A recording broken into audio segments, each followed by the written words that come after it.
Facebook.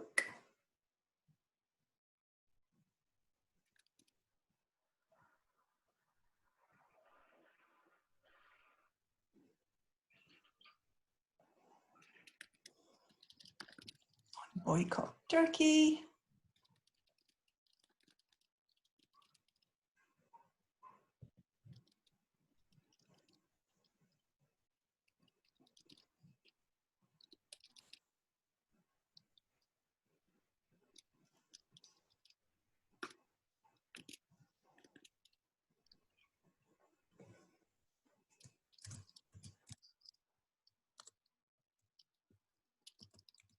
Wish you could set this up beforehand, but seems not. Or maybe you can.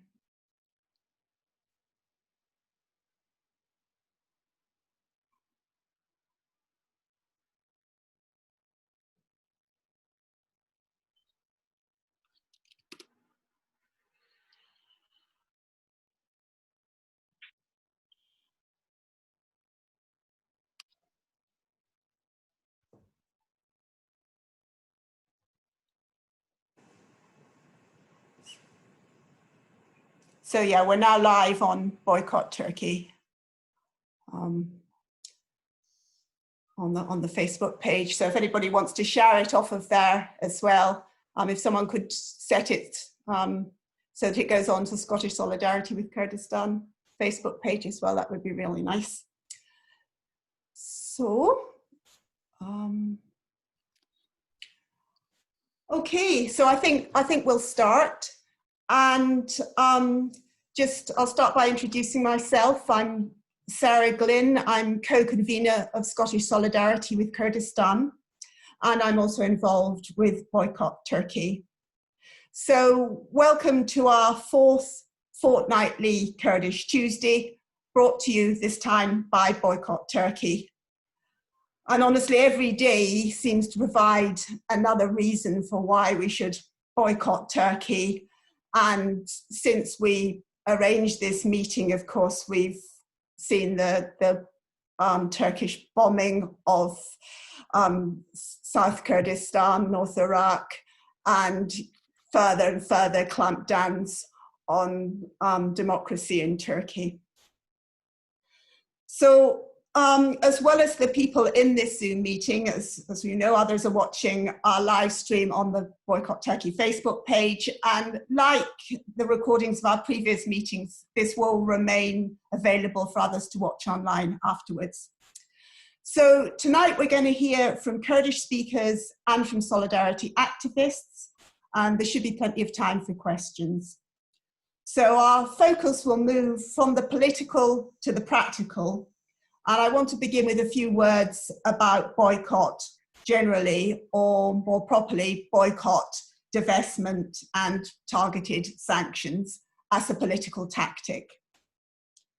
So do you get as frustrated as me when commentators talk about the international community, when they mean the representatives of powerful and totally self-serving nation states? I mean, I suppose it is a community of sorts, the super rich and their friends. But as we see time and again, it's no use relying on that international community to do anything to right the injustices of the world, unless it happens to coincide with their self-interests. Of course, all of us involved in solidarity movements of any kind know that there is also a hugely bigger international community. And as the massive groundswell of support for Black Lives Matter demonstrates, the urge for international solidarity is immense and only looking for an outlet. We're all of us together a potentially much more powerful international community. And a boycott movement is a mechanism for harnessing that power, our power, in a focused way that can help force real change, and the impact of boycott can go way beyond its immediate effects. So for a boycott to be effective, it has to be well targeted and well organized, which involves a lot of hard slog political campaigning too. But anyone who doubts the impact of this type of action I think needs to explain why the Israeli government is throwing so many resources into its attempt to outlaw the Palestinian-sponsored boycott, divestment and sanctions movement. The case for targeting a boycott on Turkey is overwhelming, with its suppression of all dissent, its whipping up of ethnic and also religious nationalism, and its imperialist invasions. The Turkish regime is moving further and further into fascism. But at the same time, they rely on their close relationship with other nations, especially Europe and especially the UK, and their economy is going through a difficult time. President Erdogan and his AKP government won support on the back of economic growth. The benefits of that growth have, of course, been very unequally distributed, as in all neoliberal economies. But even before COVID-19, the boom had stopped, and rising inflation and unemployment was being reflected in falling support for those in power. Last year's mayoral elections saw the AKP lose control of both Ankara and Istanbul. The Turkish economy is Erdogan's Achilles heel. At its most basic level, boycott is an attack on the economy that underpins government. So the impact of all our individual actions can be much greater than the sum of their parts. If a boycott movement begins to resonate with a wider public, then commercial operations for their own self-interest may think twice about doing further business in that area. In the business world, it becomes a tarnished brand. To take an example from the Palestinian campaign, Veolia is believed to have lost potential contracts worth billions of pounds due to its work in Israel and the occupied territories before it finally divested itself of its Israeli interests. But the impact of boycott can extend further than this. Because it's tied to political campaigning, boycott's also a really powerful tool for raising people's awareness of what's happening and generating a fundamental change in the political mood. The aim isn't to make people feel guilty about their holiday in Turkey, for example, or even simply to persuade them not to go. Boycott's an opportunity to help people understand why they shouldn't go to Turkey and what's happening there. Public awareness needs to be so strong that the politicians that make up the elite international community are forced to think twice about giving Turkey international support because they know it will make them lose votes at home. Boycott was, of course, a central thread of the 3-decade-long movement that brought down apartheid in South Africa.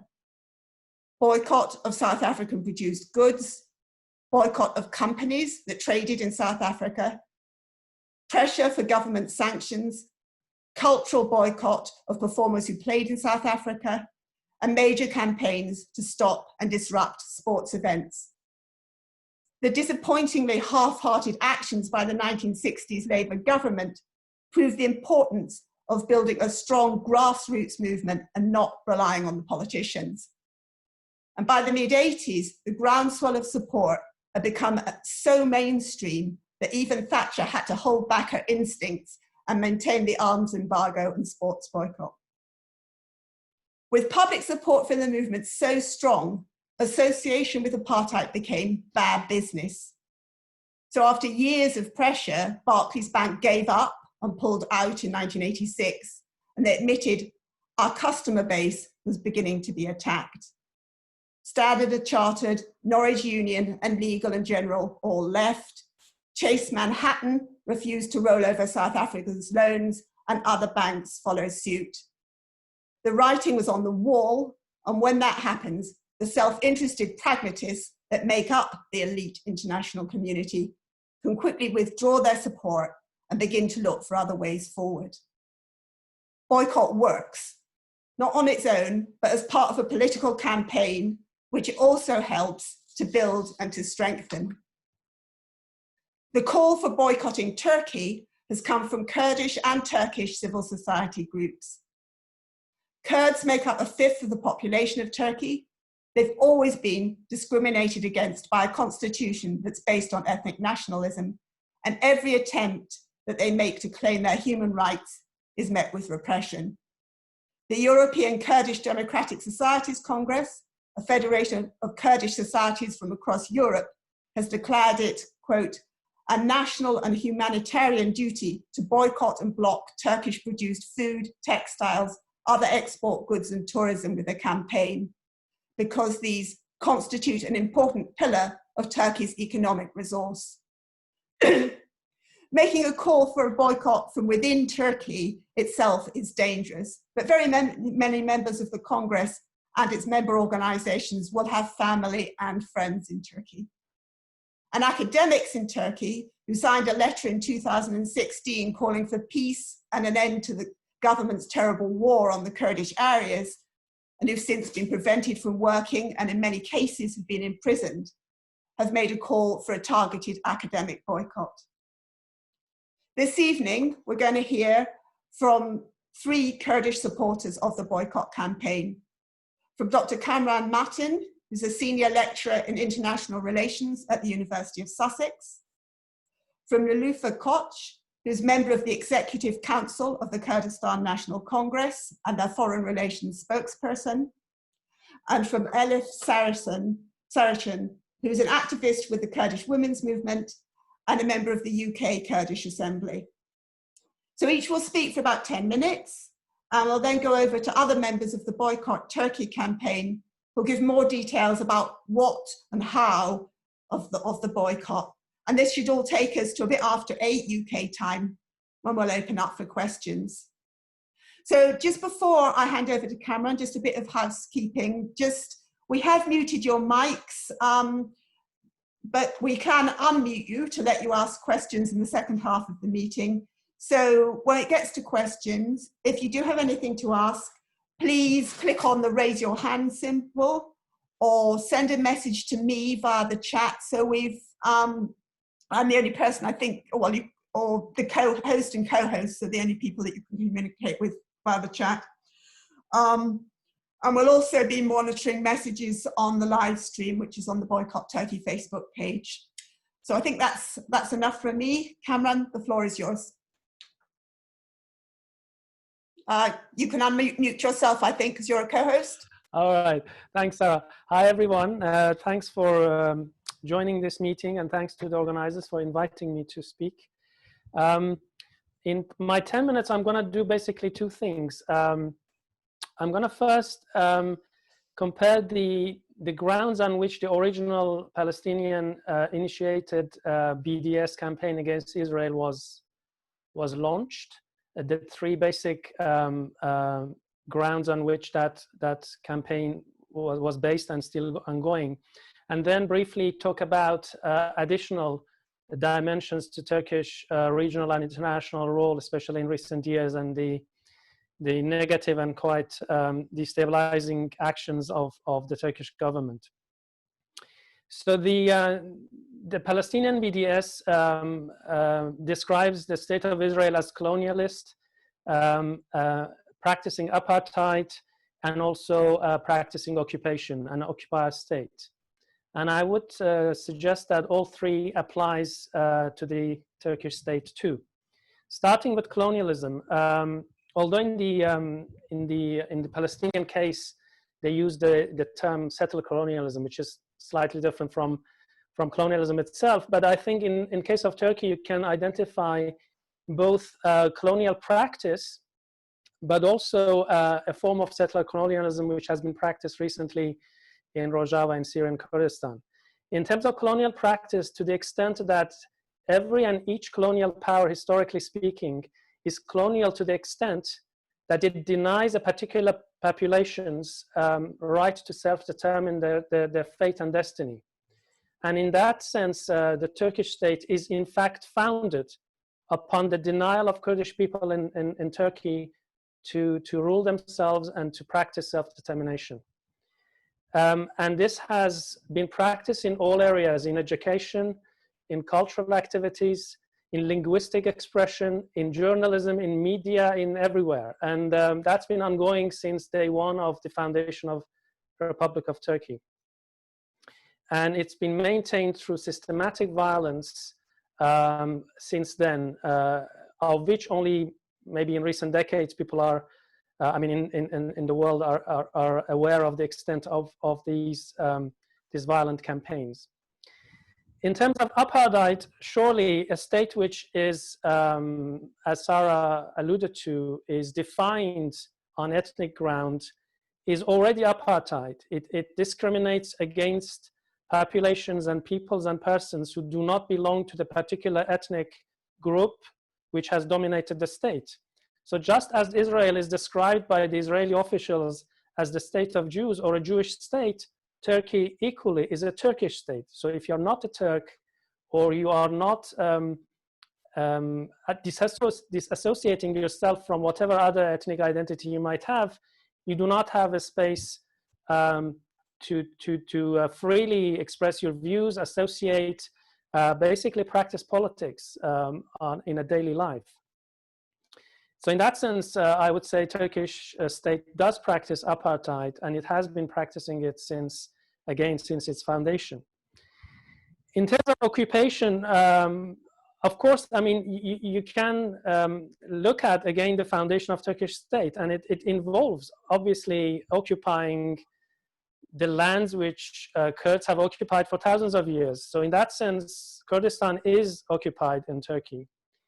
But the occupation has been ongoing, but also extended. So since the start of civil war in Syria, we know that during the three invasions which Turkey launched in different times, now chunks of Syrian Kurdish lands and Syrian land has been effectively occupied by the Turkish state, even though Turkey is using its proxies, but these proxy forces will not be able to hold this land for a day or two without Turkish support.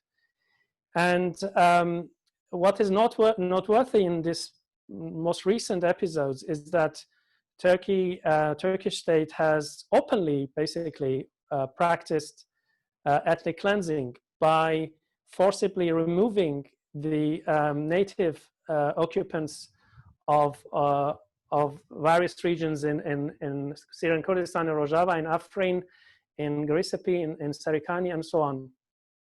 And this also has a history in colonial powers, European powers, during their own time of colonial period in 19th century and even in 20th century.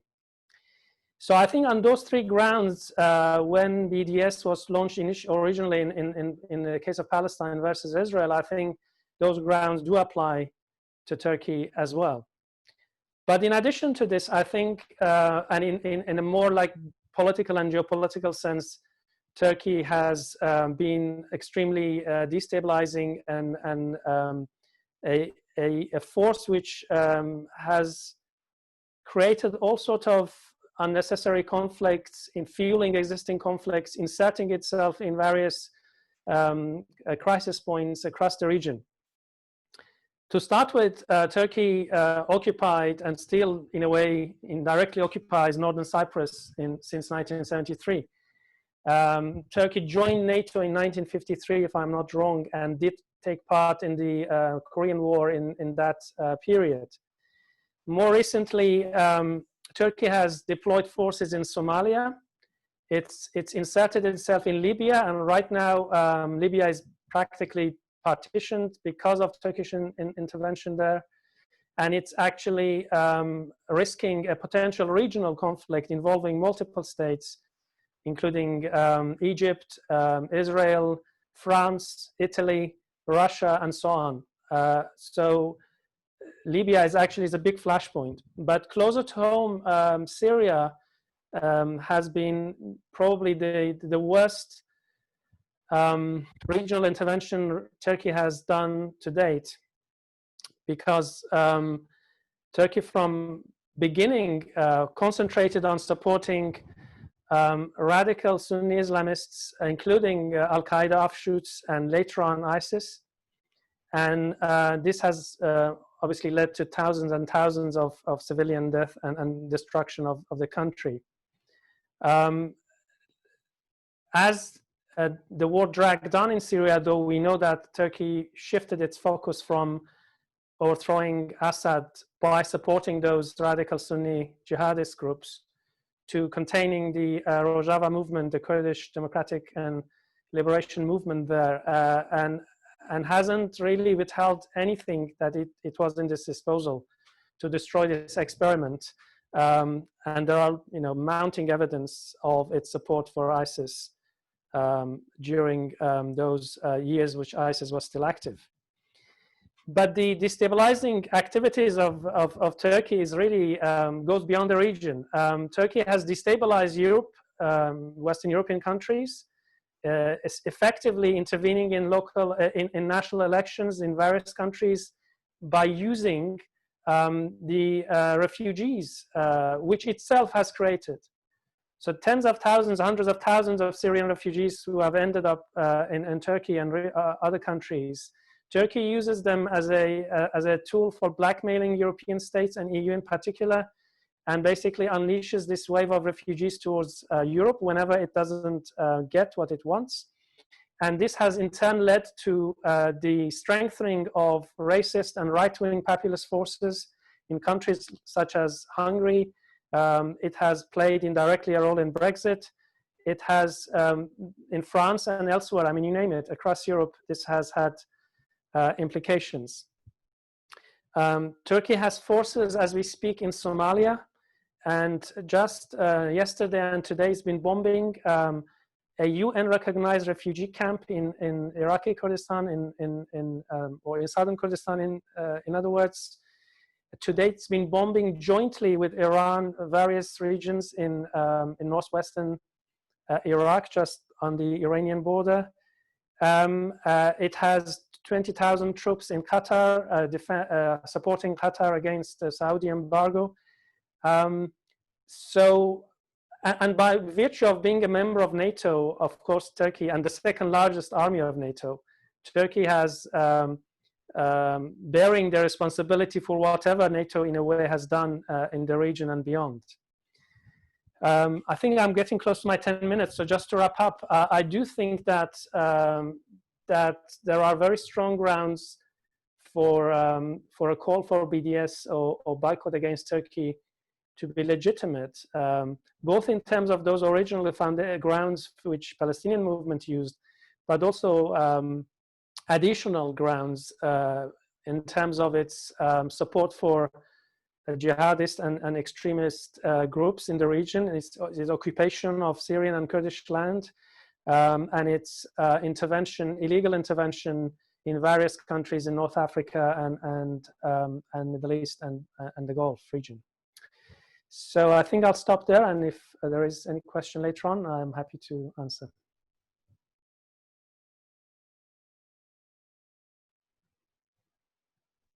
Thank you very much. I hadn't noticed that you were anywhere near your 10 minutes because I was thoroughly interested in. So, you're actually almost exactly on. So now we'll go over to Niloufer. So if you want to unmute yourself, Niloufer, and. I did. Shall I start? Yes, perfect. Yeah. Thank you to the friends in Scotland and the Kurdistan Solidarity Committee of Scotland for having me this evening. We will speak about a very important topic, namely boycott campaign against Turkey. And I want to, firstly, I want to clarify that this boycott campaign is just not as an act for solidarity with the Kurds, since not just Kurds has a problem with Turkey. Turkey is now a regional and global threat. So, and I think it's an issue which touches all of us.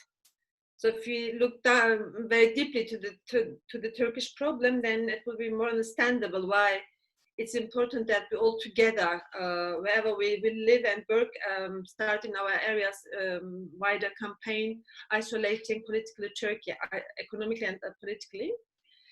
In the past centuries, we all heard about the Kurdish problem. So the world knows the Kurds as the Kurdish in the frame of Kurdish problem. But in the last 40 years, the Kurds achieved to have a new vision for their own solution in Middle East. And it's called the project of stateless democracy. So which is suitable not just for the Kurdish specific situation, but also for the Arabs and all the people in the Middle East. So we are talking about the Kurdish solution, and now we are talking about the Turkish problem. So Turkey is now, since the turmoil in Middle East, particularly after the Arabic Spring and the war in Syria, became more and more as a problem to all the people in the region. Firstly, of course, against the Kurds, but like Kamran Martin was giving the frame, Turkey is now a threat to the Arabs also. And because of the dream of neo-Ottomanism, which means to fulfill the vacuum, the current political vacuum in Middle East, Turkey is seeing the vacuum as an opportunity for implementing the dream of bigger Turkey, like in the Ottoman Empire. So the first step was seeking Iran and Iraq and Syria as weak regimes, which offered them opportunity to occupy the areas, what they have done already by occupying Afrin, Bab, Azaz, Serikani, Gresipin, northern part of Syria.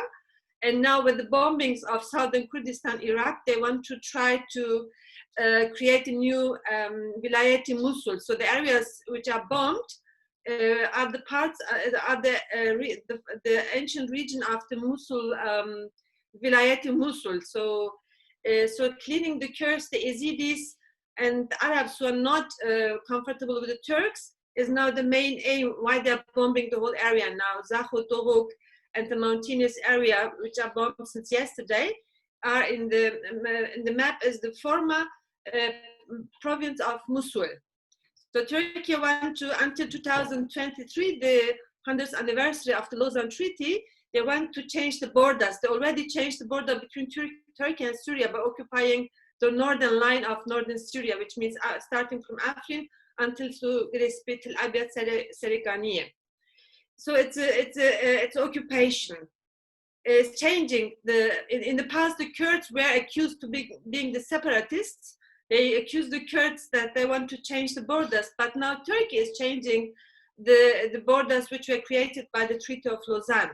So until 2023, this is called by Erdogan the strategy of 2023. He wants to change the map of Lausanne, the Treaty of Lausanne. That's very clear. And as the first line, occupying the neighboring country, Iraq, northern Iraq, which means southern Kurdistan, northern Syria, which means western Kurdistan, which we know as Rojava.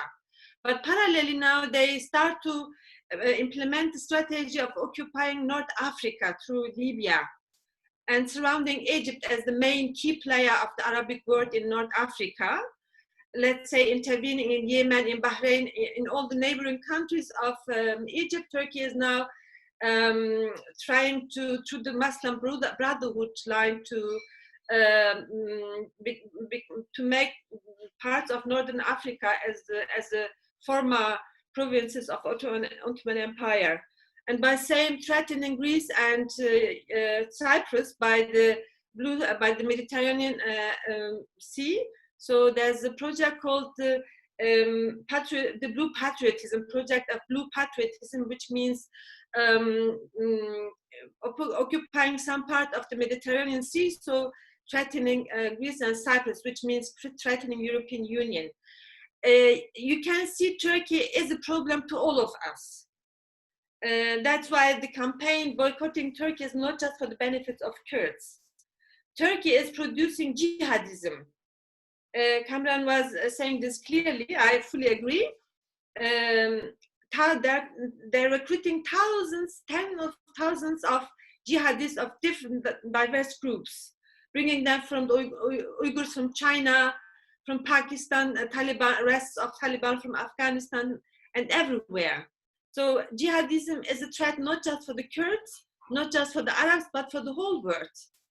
And otherwise, Erdogan is implementing a full policy and strategy of patriarchalism, discriminating women.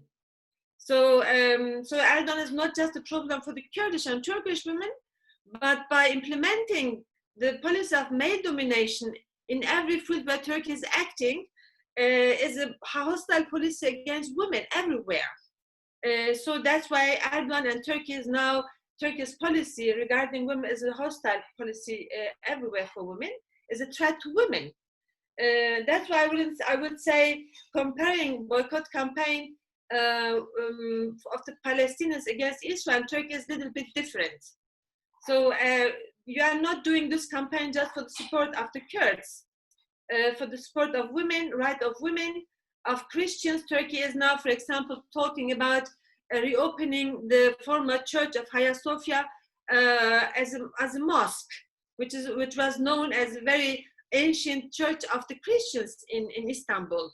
So threatening the Christians. So the one man regime is now a threat and a problem to all. Now, for example, Turkey is trying to threatening the US in acting with Iran against the Kurds. This morning, for example, Iran was bombing our areas from the ground and Turkey by air.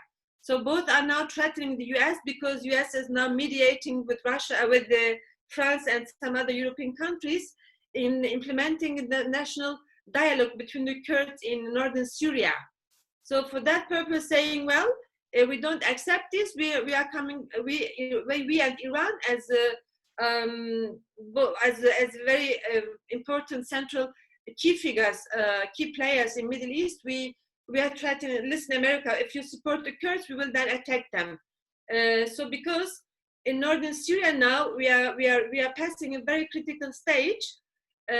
So if we can achieve having national dialogue between different political wings in northern Syria amongst the Kurds, I think that can offer us new opportunity to participate in conferences in Geneva as a Kurdish delegation, which would open a new way of recognition of the Kurds on the international agenda. So now, as you know, Syria and Russia and US agreed to divide Syria in 5 parts. So the only problem is now how to deal with the stateless democracy, so-called democratic confederalism in Northeast Syria. Will the international community of the states will recognize this entity or not? This is now the critical stage, and Turkey is now doing everything to prevent any recognition of North and East Syria as a new democratic model for the region. That's why bombing Iraqi part of Kurdistan. So threatening the Kurds, say, whenever I want, however I want, I can attack you, and nobody can do anything. So unfortunately, there's no reaction against Turkey since these airstrikes are against the international law. Turkey is publicly abusing international law and is provocating all the international organizations by that. So that's why I think weakening the Kurdish experiment of stateless democracy means weakening hope for the whole region.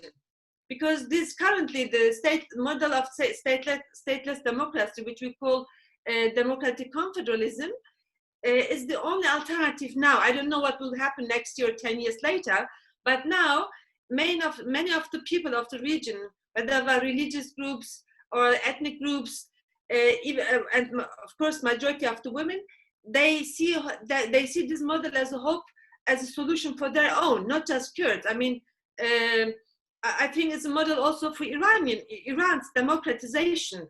It's a model for all the 22 states of Arabs, because they're full of conflicts. So the Kurdish model, which is run by Kurds, is a model for the whole region, and also for the conflicts in South Asia, for example. There are a lot of ethnic conflicts now. So it's a new model of this age, and Turkey is trying. So meaning attacking Kurds mean attacking this solution. This is not just, it's led by the Kurds, but it can be a contribution to the solution of many of the conflicts worldwide. So I don't think there's a better option now or the better alternative nowhere.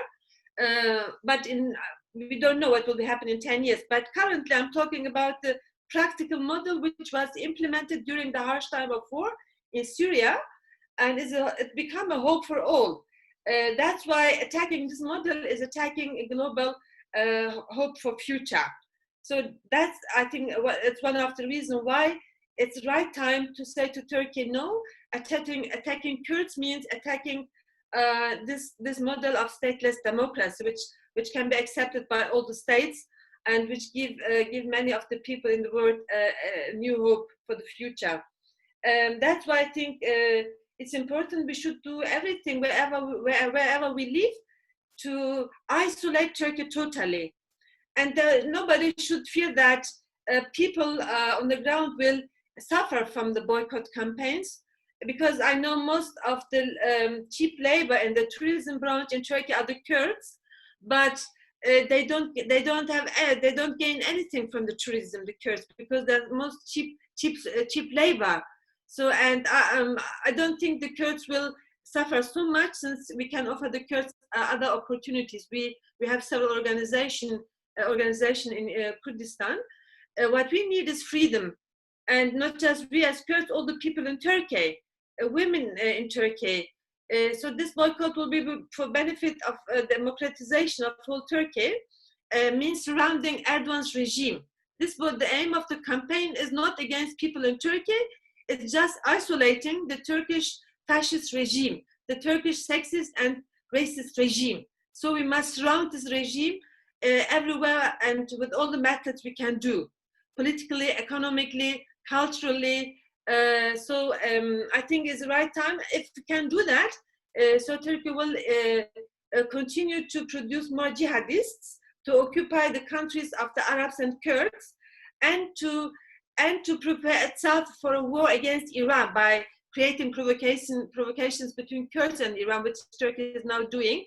So destabilizing Iran with the US, this is now a very big threat, because you know that the US strategy is now going very hostile against Iran, and Turkey will benefit from this, because Turkey's interest is deepening the crisis in the region. So Turkey is a crisis-producing country for all. That's why I wouldn't say Turkey is just a problem of the Kurds. It's a problem of for all of us, and even for the Europeans, using the refugees as a hostage, for example. It's a very inhuman strategy, using the vulnerable people from the Syrian refugees, bringing them to Europe, using them as an arm against European Union, because European Union stopped to help Turkey financially. So they're using humans as a shield against European policy. It's unbelievable what's going on in the refugee camps of the Syrian people. So this is another reason why we should strengthening all forms of isolating Turkey through the boycott campaign, and particularly I would say we as women must lead this one, because the stateless democracy which we're implementing, in these women are playing a key role. Women are the red line of the Kurdish democracy. So, and Erdogan, a specific fight against Kurdish women has something to do with their strategic role in implementing the modern democracy of the new century. And I can assure you that we as Kurds, we will do our best to defeat Turkish state. But as I said, you must stop your governments, the companies in your countries, and calling to the civil people not to go as tourists to Turkey. So we might, we should have a huge campaign of boycotting Turkish tourism to Turkey, because Erdogan need now money. So he is now begging Europe and US for money, because with the policy of occupation, exploitation in the region. Imagine each jihadist fighter costs him monthly $1,000. So, and he has 100,000 of jihadists in Syria, even in Iraqi Kurdistan, the areas around Kirkuk, which Turkey is seeking as a part of the province of Mosul. He is now recruiting thousands of jihadists, even there, and in Libya, and in other parts of Arabic countries. So this is very expensive. Occupation means very expensive policy. So that's why Turkey needs money for the war. Exploiting the policy of expansion is a very expensive policy. That's why Erdogan is trying to threaten the US and European Union for getting financial support. So we must cut all the channels of financial support for Turkey. That's from my side, Sarah. Thank you. Thanks very much. That's, well, you know, the only thing I would say that just to add is that, you know, it's so important for all of us. I mean, you keep saying it's a way forward for the Middle East, but actually for all of us, isn't it? For the whole world, I would think. I'd like to go on now to Elif. Are you there, Elif? Can you? I'm here. Perfect. Hey. Okay, I'll hand over to you.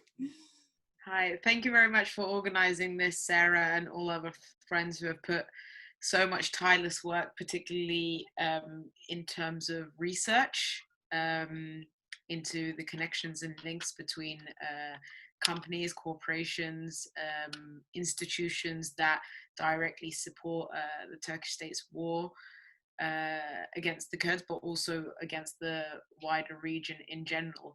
I mean, Kamran and Nilüfer have like covered basically everything, so I'm going to try and not repeat what they've said and add a few words. I mean, I normally notoriously go over 10 minutes, but I hope because they've covered everything, it means I'll be quite short.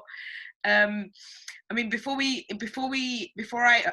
address the Boycott Turkey campaign from a Kurdish assembly point of view, it's really important to understand particularly why this campaign is so important at this time. As we speak, Turkish war jets are preparing even more attacks against the region, against the Kurdish people. And also, it's very crucial to understand that these attacks and this war that the Turkish state is waging is actually not independent of many international powers.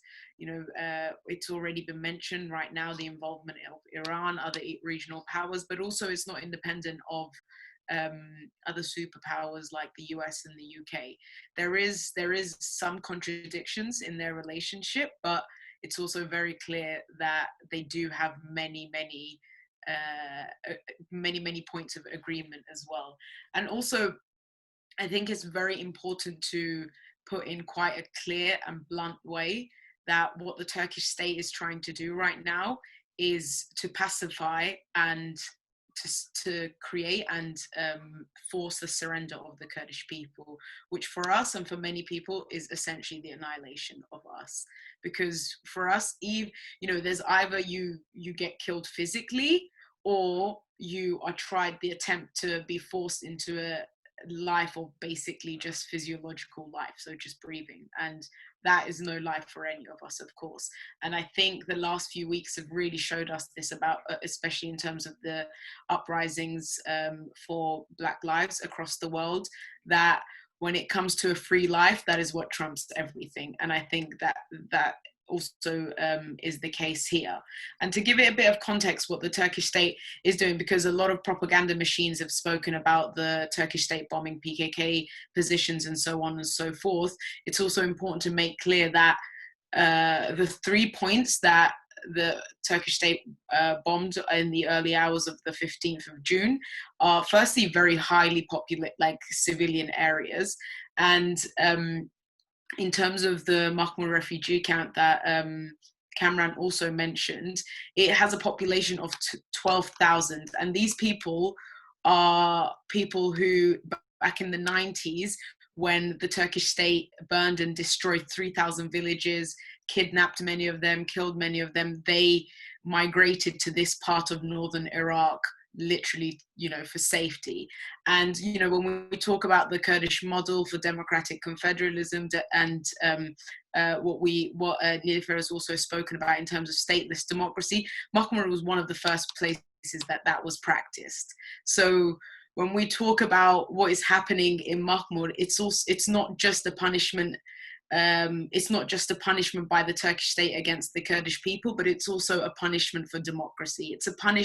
It's the people of Mahmur being punished for trying to live in a democratic, ecological, and women's liberationist way. And we also saw this back in October with the invasion of northern Syria as well, many areas of northern Syria.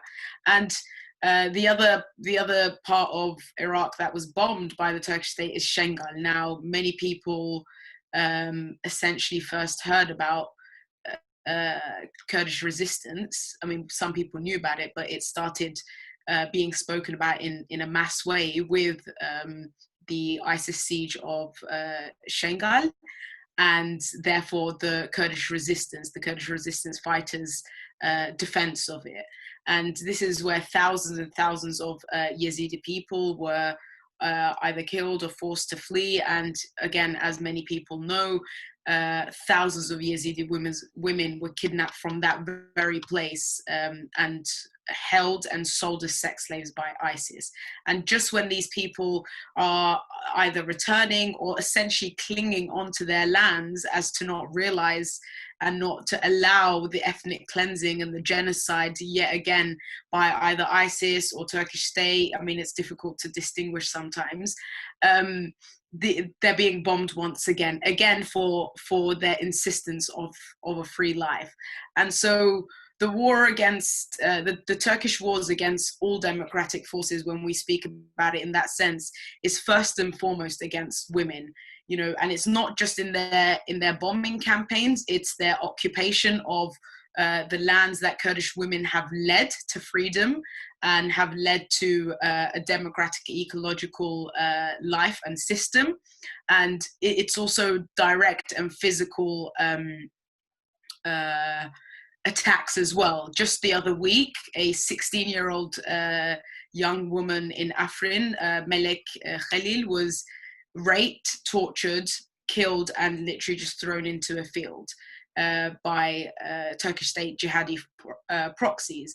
So I suppose when we talk about the Turkish state in that sense, it's, you know, that in itself makes the case for why the Turkish state needs to be boycotted. But I suppose it's important to also lay out why, as the UK Kurdish People's Assembly, we also have called and certainly endorsed this campaign, because firstly, as again, I don't want to repeat what Cameron and Niloufer have so eloquently put forward, but it's a very important tool. You know, Sarah, you mentioned as well, it can't be, a boycott campaign can't be successful on its own. Of course, it has to be accompanied by a political campaign, but it's a very important tool, especially to isolate the heinous atrocities of the Turkish state that continue constantly and no matter what.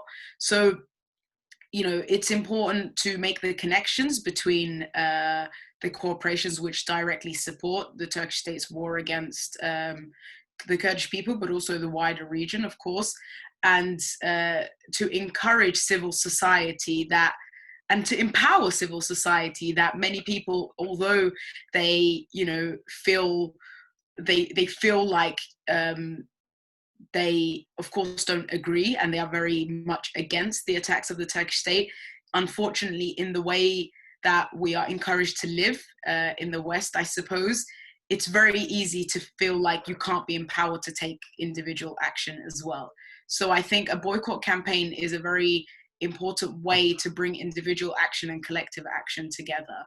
And this is why, especially in this way, we support a Boycott Turkey campaign, especially because, you know, again, as Niloufer said, the boycotting Turkey is not just a solidarity with the Kurdish people. It's solidarity with democracy, it's a solidarity with ecology, and it's a solidarity against fascism, against state fascism that we see in many other places.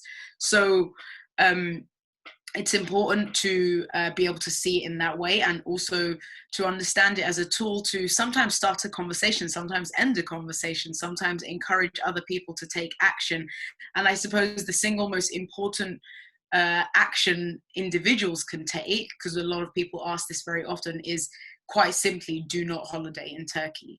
Because even though it's an important tool to make the connection, isolate the Turkish state about what it does, it's also important to know that many of the largest holiday resorts in Turkey, particularly in the south of Turkey, are directly owned by the same corporations that produce arms for the Turkish army. So it's not even an indirect connection of the tourism supporting Turkish economy, and therefore in return supporting Turkey's war. They have direct connections, the corporations which produce arms and which build hotels in holiday resorts.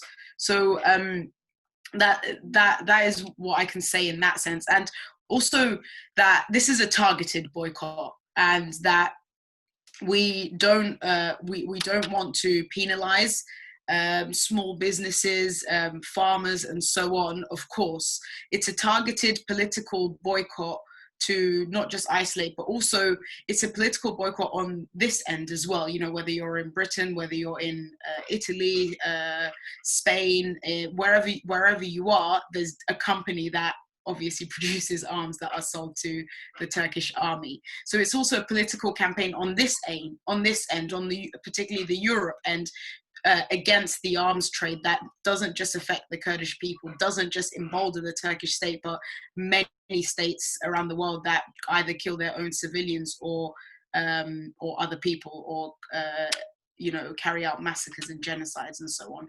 So this is why we support this campaign. It's very important, especially the research, and that's the research side that's already gone into it. So thank you very much for friends who have put so much work into doing that. And now it's time to spread it as much as we can, and also through this start and develop the discussion that the Kurdish model that has been realized, particularly on a mass scale in northern Syria, isn't just for the region, but worldwide. I think if we make the connection with the way many so-called Western states and strong economies have dealt with the coronavirus pandemic, and essentially many who have failed their own citizens and own populations, I think it also makes a case for many of these so-called stable political systems that it's time that they change and transform as well, whether it's the systematic racism, whether it's the hegemony that these systems have over many aspects of our lives, whether it's the monopoly of violence that states have. It's time for them to transform and change. And I think through a Boycott Turkey campaign, which therefore in return will strengthen the democratic forces that are currently being crushed by the Turkish state, we can also continue to make the case for a world that we so desperately need to transform. Thank you very much for having me. Thanks, Elif, that's great. So I think we've heard such strong reasons for why we should boycott, and what we're going to hear now is the practicalities of how to boycott, what to boycott, and why. So hand over to comrades in Boycott Turkey. If you can unmute, you're all co-hosts, I think, so you should be able to. Hi there. So I'm going to start, and Harry has shared a presentation that we're gonna show you. So I'm Tom from the Kurdistan Solidarity Network, and we've been working with the UK Kurdish People's Assembly since 2018 on the Boycott Turkey campaign, and part of what we've done collectively is to develop the Boycott Turkey website. That's boycott-turkey.net. And personally, I've been involved in the Palestinian campaign for boycott, divestment, and sanctions for over 15 years. And what that campaign was successful in doing was making it possible for people to actively oppose the colonization of of Palestine from whatever, from wherever they live. You know, making that resistance relevant to people's everyday lives. So whether they're a trade unionist or a student or a worker, you know, giving them the possibilities to take action in line with the Palestinian BDS call. And I guess that's some of the work that we've begun doing with the Boycott Turkey campaign. So one area of that campaign is the Stop Arming Turkey. So I'm just going to move the slide on for you. So this is a map, just an incomplete map that we made during the attack on Afrin, of some of the companies in Britain and the north of Ireland that are supplying arms to Turkey. So you can see, so Turkey is a priority market for the sale of British arms, well, arms from companies in the UK, and billions of pounds worth of arms are sold every year, and they're licensed by the UK government. So arms can't be exported from the UK without the government providing licenses for their export. And just to pick out, I'm going to pick out a couple of companies which are exporting from the UK. So one of them is mentioned on the presentation. It's Edo MBM in Brighton. So there's been a long campaign against Edo MBM by people in Brighton, and people came out demonstrating during the Turkish invasion of Rojava last year, demonstrating against Edo MBM, and their involvement is with Turkey's drone industry. So Turkey is one of the only countries in the world, well, one of a handful of countries in the world which is developing and using armed drones, so firing missiles from drones, which are pilotless aircraft, and it's the only country actually which is regularly using these drones to assassinate its own citizens on its own soil. Israel is using drones to assassinate people in the occupied territories of Gaza and the West Bank, but that hasn't carried out an assassination, as far as I know, inside the 48 territories, the territories which Israel colonized in 1948. This company, Edo MBM, supplied the Hornet missile bomb rack to Boycott, a Turkish company which was developing a drone called the TB2. And this drone has been used in countless murders by the Turkish state. For example, it was used in a murder by the Turkish state inside Bakur, the part of Kurdistan inside the borders of Turkey. It was used in 2017 to kill Mehmet Temel. After he crossed through a Turkish checkpoint, he was killed by a Turkish drone, the TB2. It was used again in an assassination in Shengal in Iraqi Kurdistan of Zaki Shengali, which killed a total of 11 people. That was an attack by a TB2 drone. And drones were really widely used in Turkey's attacks on Afrin in 2018 and on northeast Syria in 2019 and 2020. And this company in Brighton has been instrumental in helping Baker to develop this bomb rack for the drone. Another company which you'll see on the map is Rolls-Royce. So Rolls-Royce were given a contract, or rather formed a joint venture with a Turkish company called Kale to supply the engines for Turkey's first national fighter jet, the TFX. So Rolls-Royce operates in several locations in the UK, and it's standing to make a lot of money from this joint venture with this Turkish company to increase Turkey's military capabilities. And lastly, out of the companies I'm going to talk about tonight is BAE Systems. That's the largest British arms company. And in 2017, Theresa May approved a £125 million deal for BAE to jointly develop this TFX fighter jet along with Turkish aerospace industries. The UK government has given an open export license for the export of goods for this jet, meaning that BAE has got the go-ahead to constantly be exporting military equipment for use on this jet. BAE's also got over 100 engineers in Turkey working on the development of the TFX fighter jet.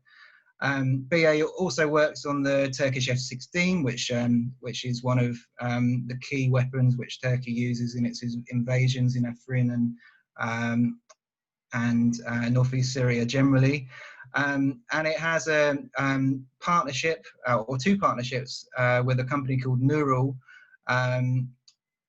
to supply Turkey with tanks, armoured vehicles and combat vehicles. So it's really, really deeply enmeshed with the Turkish arms industry. And this is just a graphic about BAE Systems joint ventures with these companies. So what can people do about this? Well, first of all, they can pressure the government to, in many, many different ways, through demonstrations, through whatever means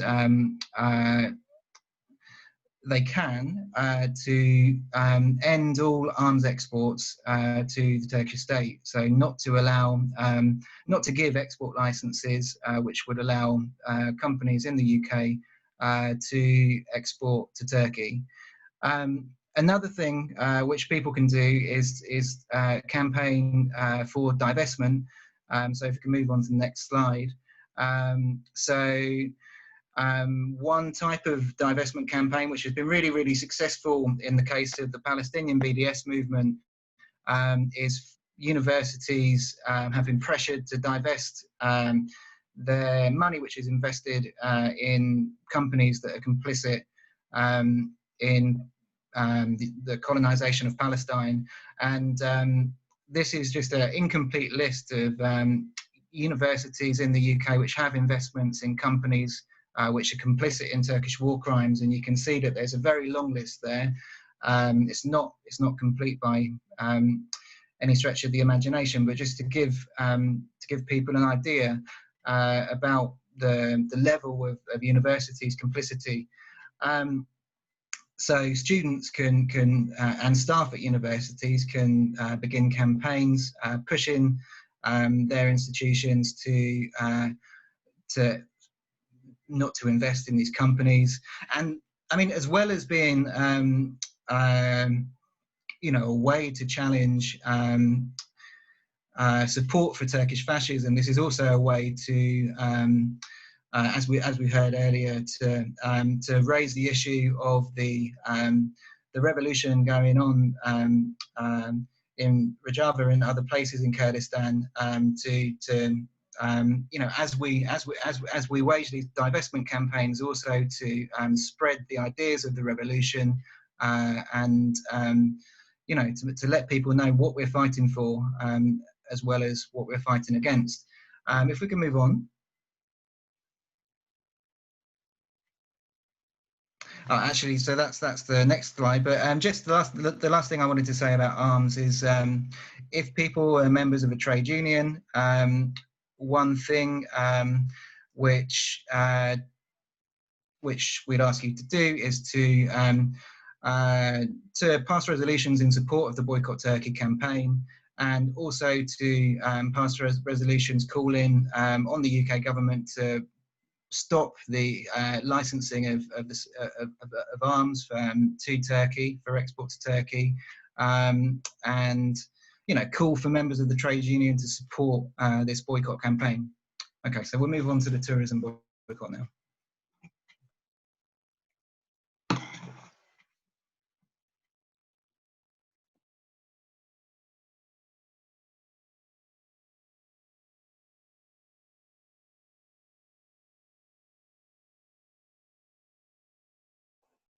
Can't hear anybody. Who's going to Yeah, do I think Harry was going to present this bit. Harry, are you there? Harry? Must be there. It's his slides, isn't it? Maybe it's that Harry can't speak while he's sharing the screen. Should be able So yeah, to. no, I don't think. I think it's not possible actually. Well, I think it just needs to reshare the screen, but with having clicked share computer audio as well. you there, Harry?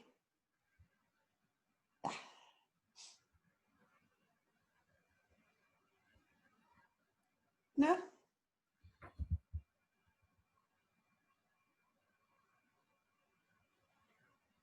Oh. Can we try without the picture then? Harry?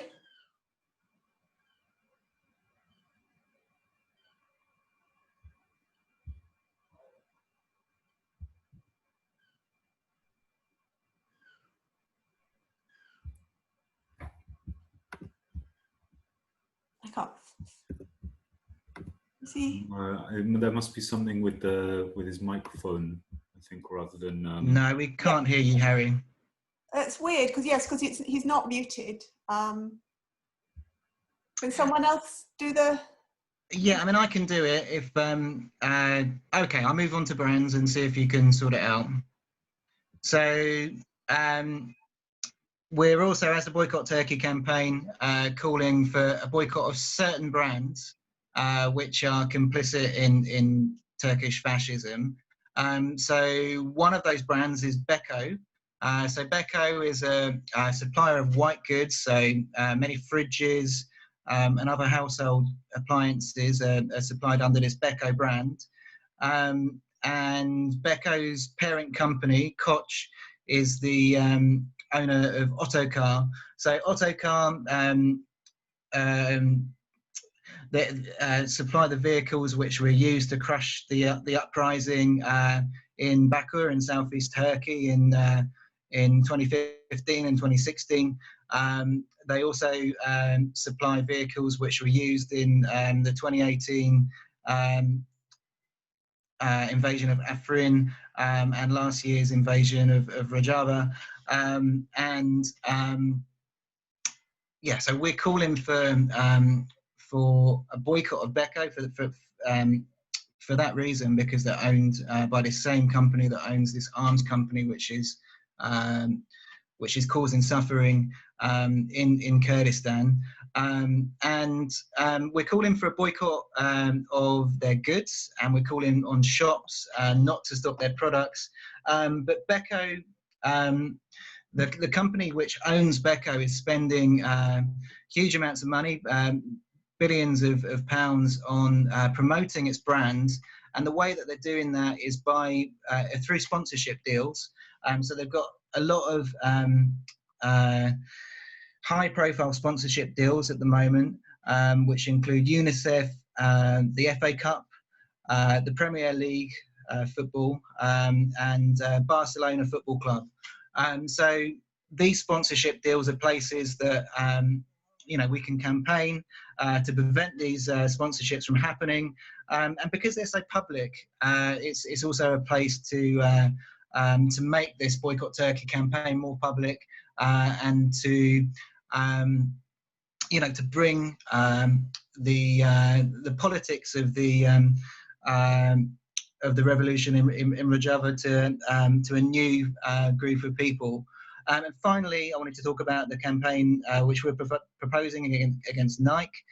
So Nike is a sponsor of many sports teams, and one of the sports teams they sponsor is the Turkish national football team. So during the invasion last year, the Turkish team celebrated winning a match by making a salute and they carried on throughout the course of the invasion, saluting at the end of all of their matches.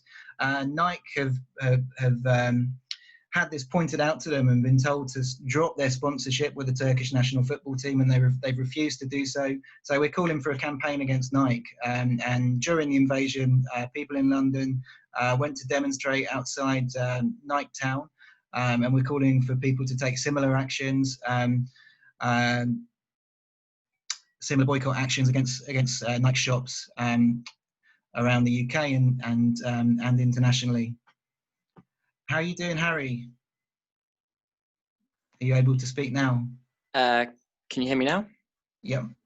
Yeah, cool. I'm in on a different device now. Cool. Sorry about that. Thank you everyone for contributions. Yeah, as I was trying to say a second ago before I was really cut off by my own computer, as has already been highlighted by Nilüfer and Elif, sort of tourism and the tourism boycott is one of the huge impact that we can make from somewhere like the UK and elsewhere in Europe, and because a lot of money not only goes into the Turkish economy, which in turn, as has been mentioned, is the regime's Achilles heel. But also there are companies who have a very large stake in the Turkish arms industry, who also own tourism-related businesses. As has already been mentioned, large companies like Koç, who, as well as owning arms companies, also own tourism-related companies. There's also some of Turkey's main tourist airlines, such as Pegasus and Turkish Airlines, are either very close to the regime, or in the case of Turkish Airlines, they are owned in large part by the state itself. And just some brief figures, which if you want to read more information, as with everything that's being said, there's dedicated pages on our website, boycott-turkey.net, and on there we have some of the stats, such as between 2017 and 2018, the number of foreigners visiting Turkey has increased almost 22%, and tourism is big money for Turkey at the moment. And in 2019, it was claimed that people from Britain booking package holidays in Turkey had increased by 27% that year. And so in the UK, there has over the last few years been some action around these issues. Particularly in the last year, there's been ongoing campaigning against the company TUI, who one of the largest travel and tourism companies in the world, and they own travel agencies, hotels, airlines, cruise ships, and in particular, people might recognize the name because they have a presence on many high streets in the UK. And so people been an ongoing campaign over the last few years of boycott campaigners and Kurdish solidarity campaigners calling for protest action and picketing, and of course the boycotting of TUI and companies like them. For instance, during last year, during the widespread hunger strikes, there were I think at one point there was something like 15 to 20 simultaneous protests outside of TUI high street locations. There was even one on Barry Island, if I remember rightly, that's got a very good spread. And so TUI has expanded their capacity in Turkey in recent years quite significantly. It's in line with the increased number of tourists from the UK who are traveling there. So so not only does the Boycott Turkey campaign and many people in this area call for people to not holiday in Turkey themselves, but also there are high-profile companies such as TUI or Thomas Cook or whoever they're owned by now, I forget who that is exactly, who could be protested against, etc., to not only try and make, not only have an impact of dissuading people away from holidaying in Turkey, but also to help bring awareness to the campaign. And as has been mentioned, not only the wider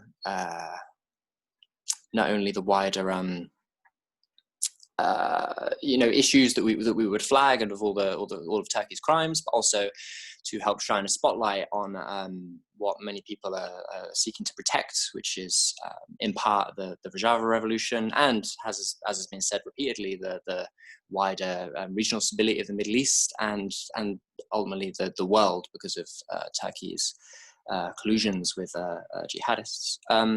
So this Don't Holiday in Turkey strand of our campaign calls on people to boycott holidays in Turkey, to boycott airlines such as Turkish Airlines, Sun Express, and Pegasus, and also we call on friends to protest against these companies, and also to protest and boycott companies, travel agencies like TUI and Thomas Cook, and demand that they stop advertising hotels in Turkey. And we also call and demand all tour and travel agencies to immediately end services to and within Turkey until the Turkish state ends its wars of aggression against its neighbors. And I'll now pass on to Nick to talk about the, just one final thing there. No, I did cover that, sorry. Yeah, I'll pass on to Nick now. Thanks, Harry. So my name is Nick Matheu. I'm an activist with the Kurdistan Solidarity Network, but maybe more relevantly for this meeting, I'm also Cypriot. My heritage is in the north of Cyprus, which has been occupied for more than 45 years now, and a researcher, an academic historian based at the Institute of Historical Research in London, specializing in the region mostly occupied today by the nation state of Turkey, although not entirely. And I think we're thinking with both of those things, one thing that's that comes to mind, echoing what Kamran and Nilüfer was saying, and Elif, about the effect on the whole region, is how different things could be today if the Turkish invasion in '74 of Cyprus was seen as a matter of urgency for a campaign of this kind, and we weren't sort of starting at this point now. And also, as a historian, I've seen over the last, specializing in this region, I've seen over the last few years the effect that the Turkish state's purges and arrests and imprisonment of academics has had on the discipline. At conferences, I've had to read papers for friends who were refused their visas to leave the Turkish state. It's now also no longer possible for me to visit the regions that I research because of the stand that I think it's important that all academics take to support the people on the ground in areas that they specialize in. So for this reason, I'm involved in the academic strand of the boycott, and I feel very strongly that this is a very important strand. Some of the background here, as I just sort of referenced and Cameron also mentioned earlier, an academic boycott has been in place since 2016. It was called for in the aftermath of a petition called the Academics for Peace petition, which is signed by hundreds of academics in Turkey to call for an end to the Turkish state's war on its own citizens in the Kurdish regions of southeast Turkey, or Baku in northern Kurdistan. In the aftermath of this, the signatories were put in prison, were fired from their jobs, and it became the signalling point for a wide-scale purge of academic institutions, going in now into the tens of thousands. This academic boycott was then, a call for an academic boycott was then repeated again last year with the invasion of northern and eastern Syria. because it was seen to be a really essential call. The regions that are being invaded last year and that are being occupied, some of the oldest continuously occupied regions in the world. Several UNESCO World Heritage sites have been destroyed by the Turkish state actions, including Hasankeyf, which is in the borders of modern-day Turkey, which has been entirely flooded, a UNESCO World Heritage site entirely flooded by the signatory state to UNESCO without a single real effective public statement about it from UNESCO. So the academic boycott on one level has one of the easiest calls. We're calling for academics to commit not to work with Turkish institutions, not to go to conferences in Turkey, not to take funding from the Turkish state or from Turkish universities. And this is a call for all universities in Turkey. There was the initial call in 2016 was more limited because it was limited then to the universities that were seen to be complicit in these purges, not all of which were. But since that initial call in 2016, the Boğaziçi University in Istanbul, which wasn't on that initial boycott call, but persecuted its own students in 2018 for calling for peace in northwestern Syria and Afrin, and condemning the Turkish state's imperialist and genocidal invasion there. And several Boğaziçi students were subsequently imprisoned for several months as a result of this. And on the other hand, you have some private universities like Kurdish, which like to make a stance, at least, of appearing more liberal than some of the other institutions, but through Koç holdings directly profit from the militarization and Turkey's campaigns, the Turkish state's campaigns across its borders. So that's to say, really, none of these institutions are innocent, and we need a comprehensive boycott that can deny the Turkish state the opportunity to use academic institutions as a way of bolstering its own prestige. And on the other hand, though, the academic boycott has the aspect of building the campaign on campuses. So if we're asking academics to take a stand and to not work with institutions, to attend conferences and things like that, we're also asking students to pass Boycott Turkey motions in their student unions, and, as Tom referenced, to campaign for divestment of their universities from the arms trade and from corporations that are funding the Turkish state's genocidal actions. And as many people have said now, the academic boycott strand also has the opportunity to learn from what we're looking to fight for and defend, as well as spread awareness of what we're fighting against. Education is a really central part of the Kurdish freedom movement. It's no exaggeration to say that education is what keeps the Kurdish freedom movement dynamic and thriving, and has created the incredible project of the autonomous administration of North and East Syria, as well as the stateless democracy movements in North Kurdistan, really across the different parts of Kurdistan. And Rojava University is pioneering new ways, new liberatory ways to think about how we can put education into practice. And that's really important for us here in the neoliberal hearts of the world that we live in, where we see these attacks on universities. This is an opportunity for us to learn from these practices and start bringing them into our own institutions, as well as isolating the Turkish state's use of them. But one thing that I'd really like to underline here, and especially it applies to all of the strands and to the cultural strand too, as I'll come to shortly, but it's particularly important for the academic boycott, is that boycotting is also a demand for solidarity.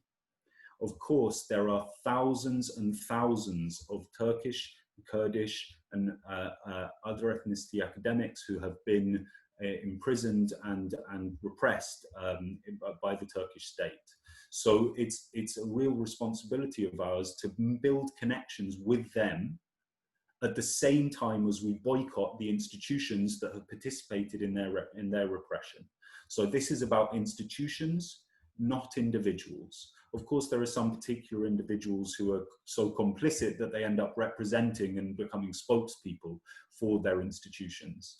But really, we need to see boycotting as a demand for solidarity. So I'd like to echo what others have said about the importance of trade unions here.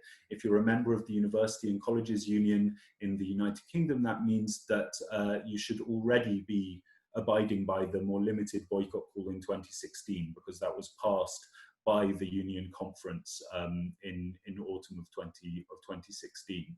But that also means that we should be using our channels in the UCU, in the University and Colleges Union, to make closer connections with education unions in Turkey and to find practical ways to give solidarity and also to help people find asylum when they need it and all of the rest of it.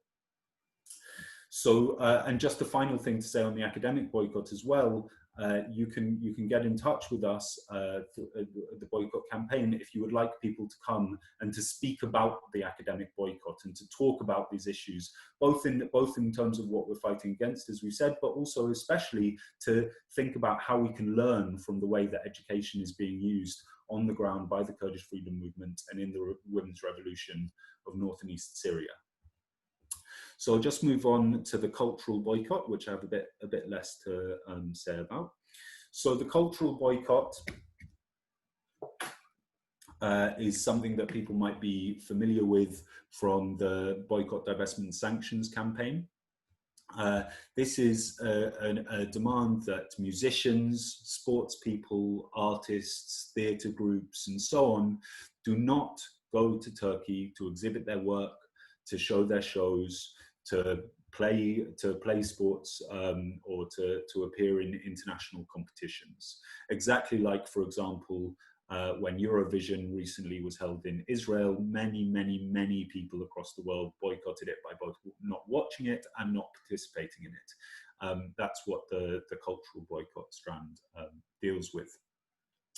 So in terms of the what and the how of the cultural boycott, it's important not to immediately go for shaming people who are appearing and going on tour in Turkey, because unfortunately they may just simply not know about the Turkish state's action. So it's important when people are approaching people to ask them to boycott, that at first this is done in the spirit of raising awareness and showing what positive as well as negative reasons people should avoid going to Turkey for. But obviously there are some prominent people, some prominent celebrities who unfortunately have decided that they're going to side with the Erdogan regime for one reason or another, often because of the Erdogan regime's own tactics in weaponizing charity and in weaponizing its support for certain communities, including unfortunately some Palestinian movements, but really across the different Muslim countries. And there are some celebrities who have ended up becoming spokespeople or figures who support them. So one would be Yusuf Muslim, who was formerly, what's my name? Someone's going to have to help me with this. I've completely forgotten his the name that he used to have. Yusuf Muslim, who's the musician. Cat Stevens, that's what I was thinking of. Cat Stevens, unfortunately, has ended up being a public international spokesperson for the Erdogan regime false and weaponized charity. And also Lindsay Lohan, for example, has appeared with Erdogan for in public events, and Mesut Ozil, for example, who plays for Arsenal here in London, was even Erdogan, I think, was his best man at his wedding. So there are certain public figures who need to be held to account for the way in which their actions provide cover for the genocidal actions of the Turkish state. But again, and this is where I'll end, it's really important that as we call for cultural boycotts of musicians going to Turkey, that at the same time we see this as once more a demand for solidarity, both with Kurdish and Turkish artists who have had to flee and who aren't able to exhibit their work in Turkey, and Kurdish and Turkish artists who are being who are being repressed and who are being violently criminalized for their support for freedom, or sometimes just simply for their for the recognition of their basic right to perform in their own language and to celebrate their own culture. So two particularly important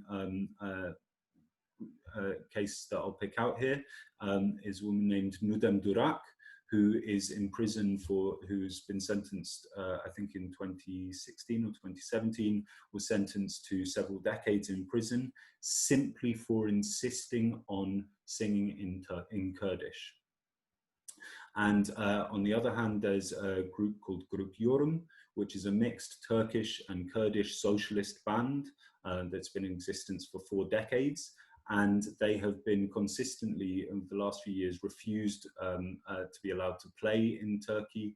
They've been criminalized, and several of their members and their lawyers have gone on hunger strike and death fast because they feel that they have no other way to make their voice heard. And in the last few months, since the coronavirus has hit, 3 members of Grup Yorum have died on their death fasts. So while we see the cultural boycott as especially a call for people not to go to Turkey, we should also use it as an opportunity to celebrate those forms of cultural expression that are being violently repressed by the Turkish state. And I'll leave it at that.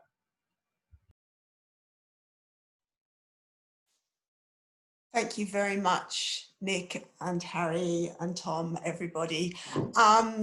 We've got about half an hour for questions, not quite the hour that's planned, but I couldn't really, there wasn't any time where I wanted to stop anybody speaking. So if we, can I see the part? Has anybody got their, so the easiest way to, if you want to ask a question, is to put your hand up. But I'm just concerned, am I going to actually be able to see? Yes, if I put participants at the side, or do we have to clear the screen for me to see people with hands up? Yeah, that's easy. And so if anybody's got a question, we can unmute you to ask it, or has anybody put any questions at the side? Has anybody? We've answered everything that I'm sure we've not answered everything that everybody wants to know.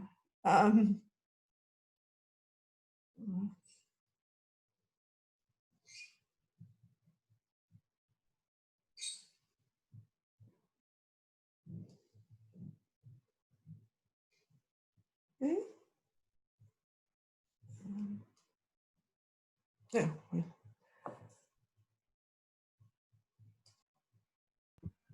There's one from Mariam Ashrafi. Oh, hello, everyone, and thanks for this amazing talk and all the informations. I don't know if you can hear me. Yes, can. Yes. Lovely to see you. Hi, Sarah. How are you? I actually don't want to take much of your time, but I have my partner here who would like to ask a question following Nick's presentation. So I just asked him to hop in. Okay, thanks guys for this wonderful conversation. You know, I'm Barbat Golshiri. I'm an Iranian artist, and when Nick was talking and he mentioned the Koch Foundation, I just wanted to ask if it's the Vehbi Koch Foundation in Turkey.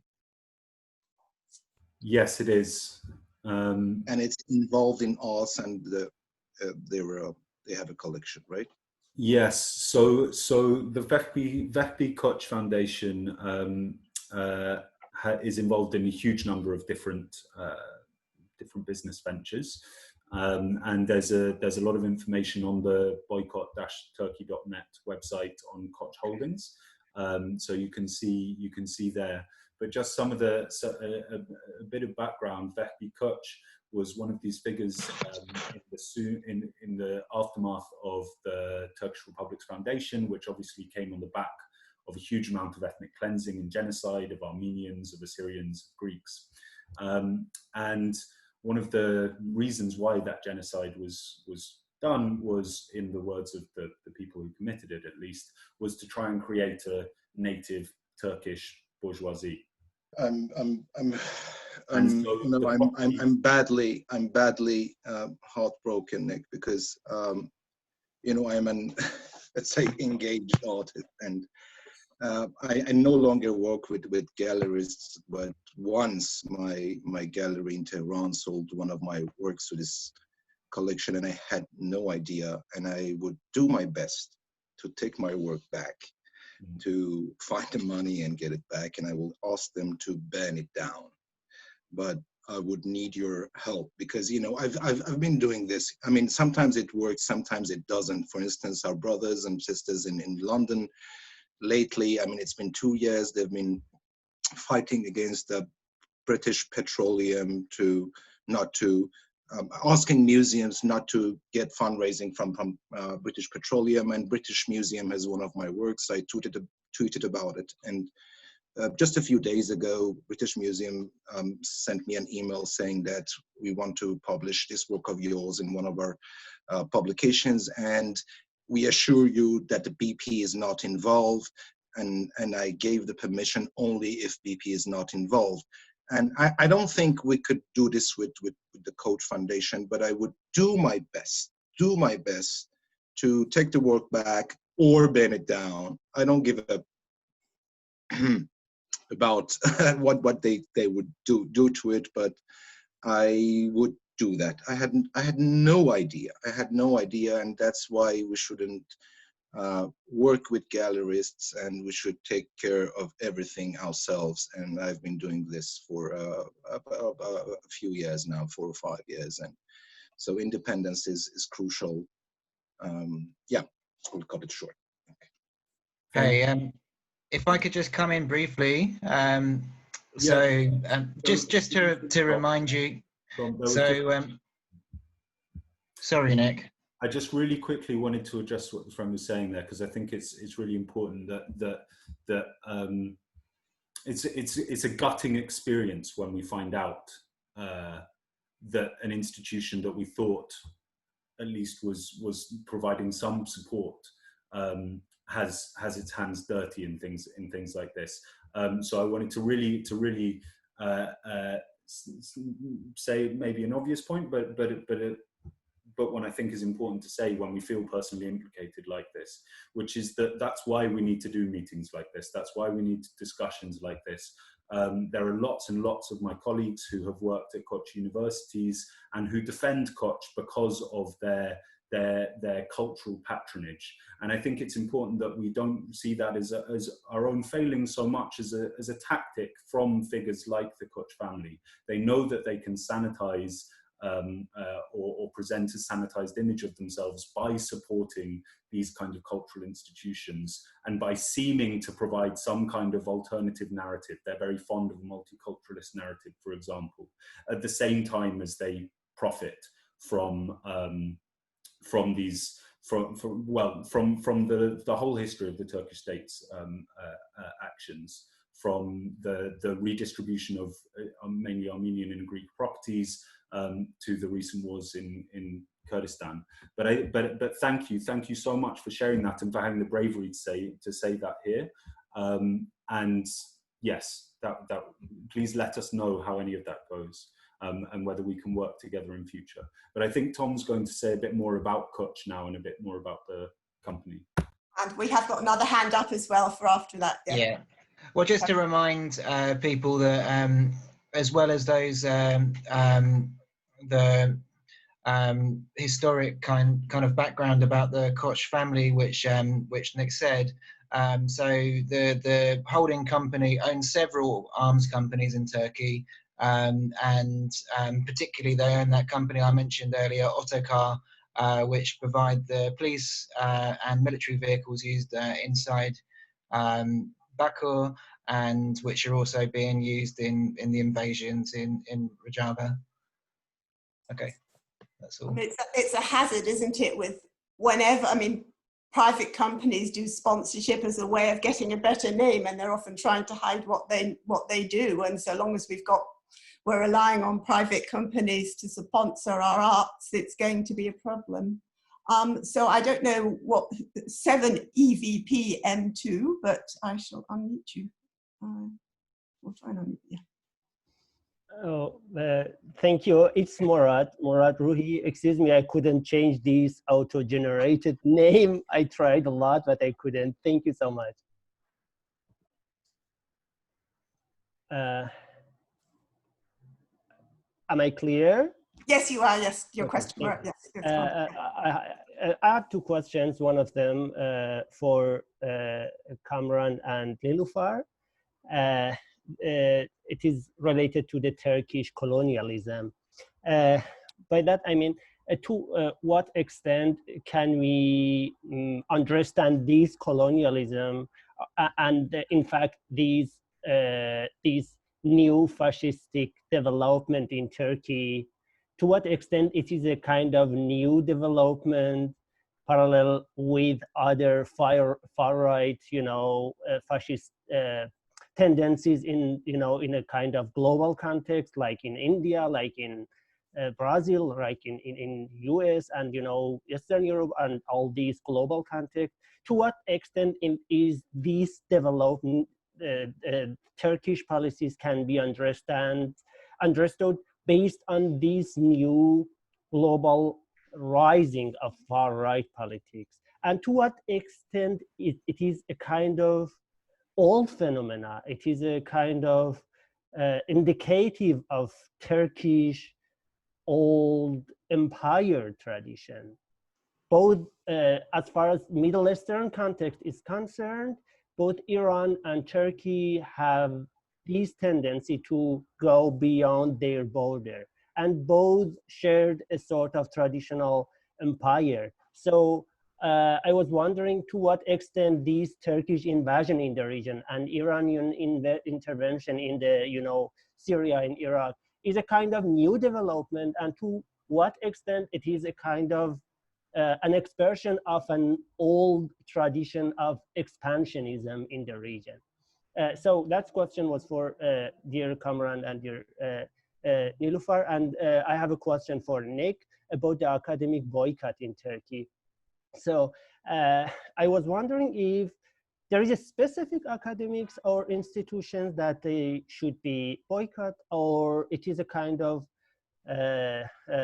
general, or all Turkish institutions, all Turkish, all conferences which are held in Turkey is kind of included in this should be included in this boycott.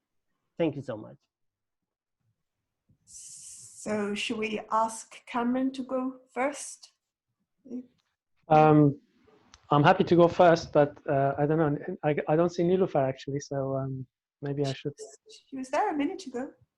Anyway, so yeah, thanks for the question. I mean, this will require a kind of a few hours to discuss, but everybody here, do you hear me, Sarah? Am I audible? Yes, you are. Okay. I found a Luther who can go up. Yeah, all right, okay. Yes. I mean, insofar as that,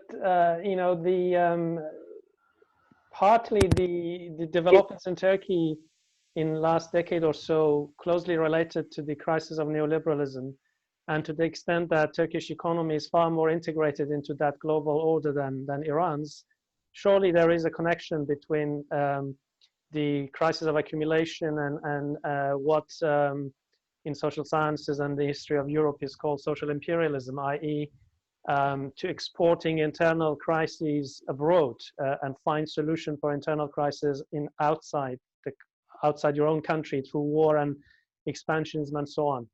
So in that sense, yeah, I would see the change in Erdogan's style of government and consistent shift to semi-fascistic forms of rule, alliance with a party like MHP in those lights. But the truth is that insofar as the Kurdish population of Turkey are concerned, the treatment has been consistent for a century at least. The difference is now that the political repression of the government of Turkey is also applied to non-Kurdish opposition groups, such as, you know, the second largest party like CHP or the Gulen movement, or anybody basically who is in disagreement with the state. Previously, so long as you were not propounding some sort of Kurdish project, you were broadly allowed to operate so-called within the system. But I think that's also been, you know, radically limited. In terms of whether this has to do with the past imperial past of these countries, I would say yes and no, probably more to Turkey. I think both Turkey and Iran are what we call in international relations jargons, they are middle powers. So they do have regional aspiration. They are not big enough to be a great power and have international dominance or influence, but they are big enough to kind of expand within the region they are. And surely, because of the AKP's early success in invigorating Turkish economy, there was if you like, a surplus capital in Turkey which had to be invested elsewhere, for which Turkey needed to have regional influence, for which then all sorts of soft and hard power was deployed. So I see it in broadly more in those terms. Case of Iran, I think, is a little bit more complicated because it came out of anti-Western revolution, and somehow this anti-Westernism has become a ideological, you know, article of faith for any government in Iran, and that can be only pursued regionally. It can't. I mean, by definition, it has to challenge the existing order beyond Iranian borders. But of course, the Islamist nature of the post-revolutionary state only exacerbates or you know, intensifies these tendency for the Iranian state to seek influence beyond its borders.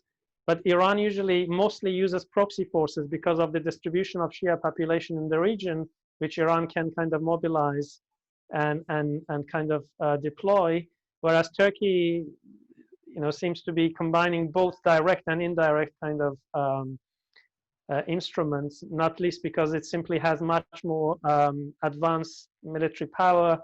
You know, we are talking about Boycott because in my town, you know, there is a company which produces drone parts for Turkish drones, right? And these drones are now, I mean, Turkish drones are, in terms of technology, you know, comparing with US or even Israel, you know, they are extremely advanced. Iran has none of this more advanced technology, and therefore it relies more on other forces and means, proxy forces being the most important of them. So I hope that addresses at least part of your question. Thank you. And Niloufer, would you like to? Sarah, I got some problem with the internet connection, so I could not listen to the question. I'm sorry. Oh, it was, well, Murat, do you want to ask it again, or would you like me to summarize it? Oh, sorry. Oh, yeah. Yeah. Can you hear me? Yes. Now I've unmuted you, yes. So, Niloufer, my question was that to what extent the these new Turkish intervention in the region can be understood as a kind of new development in the line with other far-right politics in other global contexts, such as the Indian one or the Brazilian one or in Eastern Europe, and to what extent is this a kind of sort of a new expression of Turkish imperial tendency, a sort of a tendency of this imperial past to go beyond its border and, you know, capture more and more lands. Well, immediately after the turmoil in Syria in 2011, the AKP held its 9th Congress. The state forced Erdogan, the Turkish deep state, forced Erdogan and said, if you want to stay in power, then you have to develop new strategy for Turkey. So in the 9th Congress in 2012, it was a few months after the Syrian turmoil, which started in Damascus, there was a decision held by Erdogan said strategy 2023. So the strategy 2023 means in the next 3 years, Turkey has to spread its power in the whole region, starting with the occupying the areas of two weak regimes like in Syria and Iraq, through the Kurdish area, northern Iraq and northern Syria.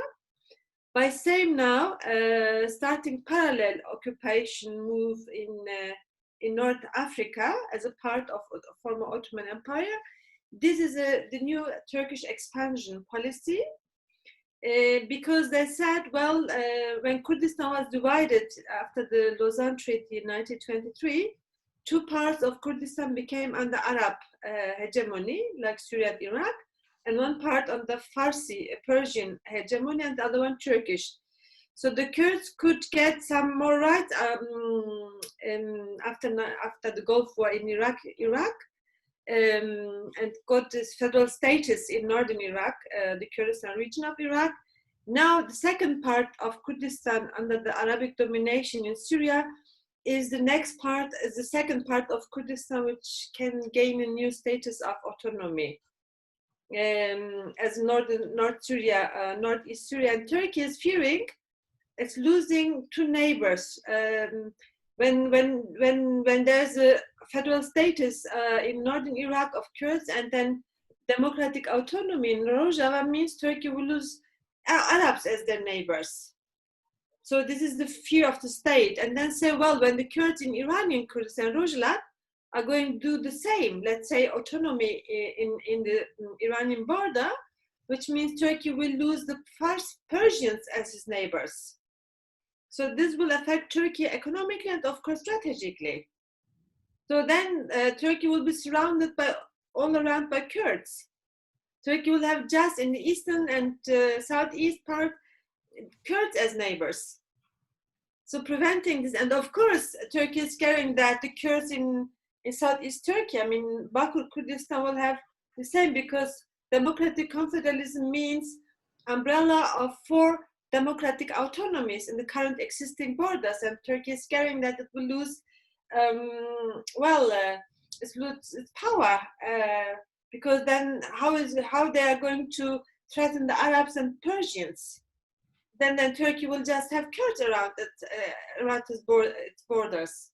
So, and then we will ensure Turkey that we are not going to change the borders. We will understand ourselves in northern Syria as a part of Syria, which clearly said in the last days, since the US are now implementing new Caesar Act law, which is surrounding sanction against the regime, and by putting pressure on the Kurds to use US dollar as a trade value in northern Syria, or the Iraqi dinar, for example. We say no, we insist to keep the Syrian pound. So we are part of Syria. We understand ourselves when we have a democratic autonomy in Iranian Kurdistan, means we understand ourselves as a part of Iran, or as a part of Iraq, as a part of Turkey. So what we want is democratization, means autonomy for Kurdistan, democracy for Turkey, democratic autonomy for Rojava, Kurdistan, democracy for Iran. This is the strategy what we have, but the nationalism of Turkey and the Kurdish phobia blinded the eye of the whole state. And otherwise, well, they say, yes, there's a vacuum, huge vacuum in Middle East. The Arabs are very splitted. So this is a golden opportunity to implement the idea of neo-Ottomanism. This is a new Turkish policy of expansion. But I don't think Turkey can achieve their goal, because more and more Kurdish Arabic strategy is now coming up. And I think we have to deepening the Kurdish Arabic strategy, because the relation between Arabs and Kurds are different. We're different than between Kurds and Turks. So it's easier to have a strategic friendship with Arabic people. So I think we wouldn't allow Turkey, and I mean we haven't allowed Turkey to occupy northern part Syria, northern part of Iraq. So that's why Turkey hates us. So if you look in the airstrikes yesterday, it's a just act of hate, taking revenge from us. because we haven't let Turkey to occupy 2 other countries, let's say Syria and Iraq. So we are a wall against Turkish expansion. So that's the reason why they're attacking us day and night and arresting people in northern Kurdistan, killing people now. So we are the only wall against Turkish fascism and Turkish expansion. Thank you. Just before we go to Nick for the other question, does Elif want to say anything on this point? And maybe, Elif, we've also had a question from Facebook on why the Labour Party is so quiet about actions in Turkey. And I was wondering, with you being based in London, if you've had any interaction with the Labour Party there. I mean, I don't have anything to add to, you know, obviously the question Cameron and Niloufer have already answered. I mean, in terms of what, like, I couldn't answer the why of the question about the Labour Party, but we have had interactions in the past, in the last few months, of course. Many, I guess, you know, like normal business has been affected, so there hasn't been much interaction beyond some of the Labour MPs that we've known for many years. Yeah, it's a work that continues, not just with the Labour Party, but with other political parties, including Sinn Féin and Plaid Cymru and the SNP and so on. Yeah, it's a work that we continue to do. Thank you. Nick, do you want to answer the other question? Yes, and actually on the Labour question, I think I mean, so it can be pointed out, as Sarah mentioned at the beginning, in the Harold Wilson government of the mid-60s was complicit with the South African apartheid government. It was another Harold Wilson government that was in power when the Turkish state's invasion took place in 1974. So, and that's not to say that Labour has some special sin here, but to really show just how much it is people organising from the grassroots that changes the opinions of these party structures. So the extent to which Labour was pro the ANC and Mandela's freedom and the end of the apartheid regime by the end of the 80s is a reflection of the extent to which people had organised to make sure that happened. The fact that the Labour Party is fairly split and has a significant, if not the majority of its members in favour of Palestinian self-determination and the BDS movement is because of the organising that they've done within party structures. I don't think the common sense that these people operate with is Turkey is a regional, as Cameron put it, middle power that needs to be kept on side. So it doesn't matter how much the Turkish state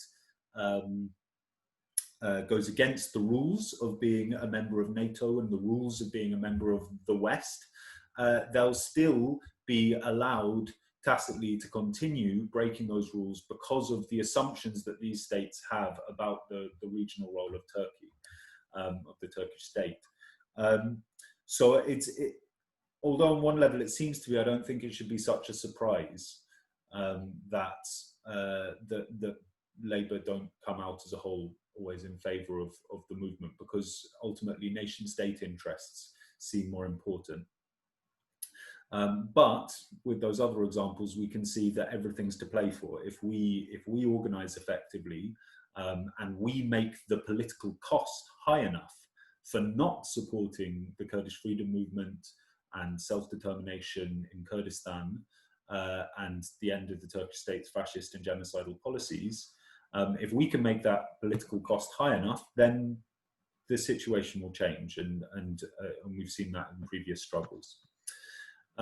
So just on the question that Murat asked, yes is the short answer, and then I'll give a little explanation. It is for all Turkish academic institutions, all academic institutions based in Turkey, and then all funding that they use outside of the Turkish state, and obviously all Turkish state funding itself. And the reason for that is because a more limited, targeted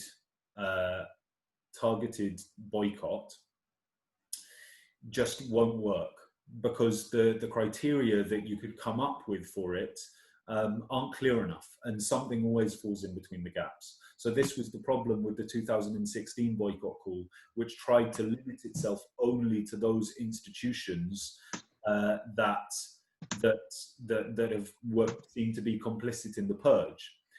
So that excluded Boğaziçi, which is the university which was actually being supported most as a prestige project for the Turkish state.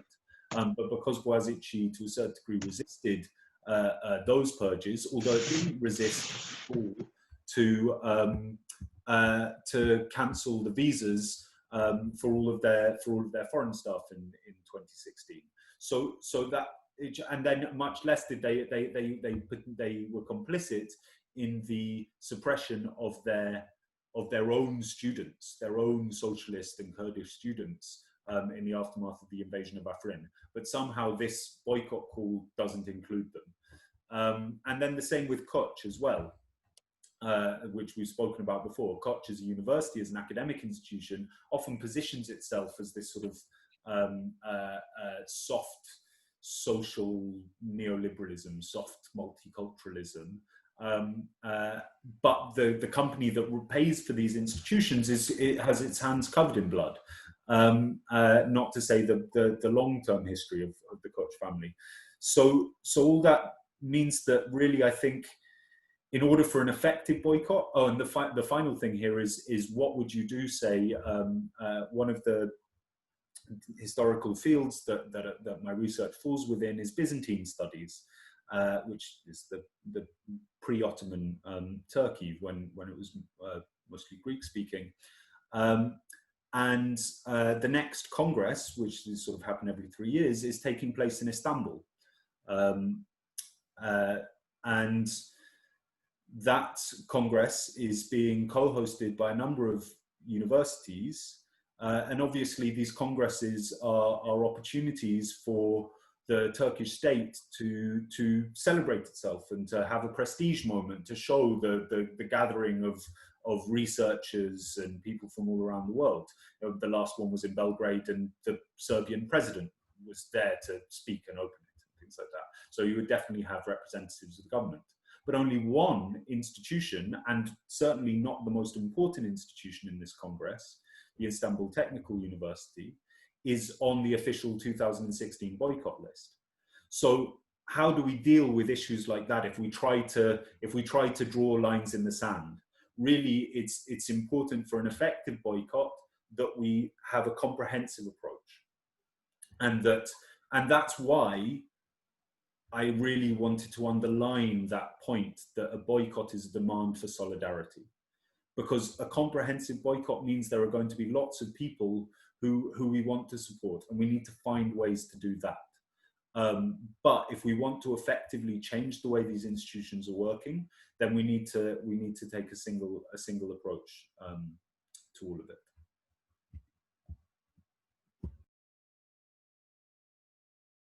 You're muted there, Sarah. I'm very aware that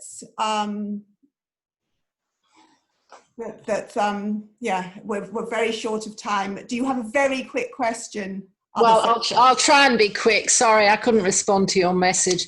I mean, it was actually two things really. I'm sorry, I missed the chunk because of the computer, the internet not working. But basically, do the people in Boycott Turkey have plans to do a lot more work with people in and around Black Lives Matter? Because there's obviously a burgeoning discussion about decolonization. It's gone much wider than the universities with this pulling down of the statue in Bristol. And the other question was, have you spotted Johnson going on about air bridges? You know, he's desperate to find ways of helping airlines. So I wouldn't put it past him to try and do a deal with Turkey for cheap holidays later in the year. So I wondered if you thought about that or heard anything about it. I'll shut up. Yeah. I think they've already been talking to Turkey about trying to work out how quickly they can get British people back bringing coronavirus to Turkish beaches, actually. Not quite sure how that works. But you don't want to hear from me. I think I'm just going to very quickly just do one announcement of forthcoming things, and then I'm going to hand back to our three main speakers, I think, for just if anybody would like a last word, because I know that they're all on the computer most of the time talking to us and educating us, and I think they need a bit of a break.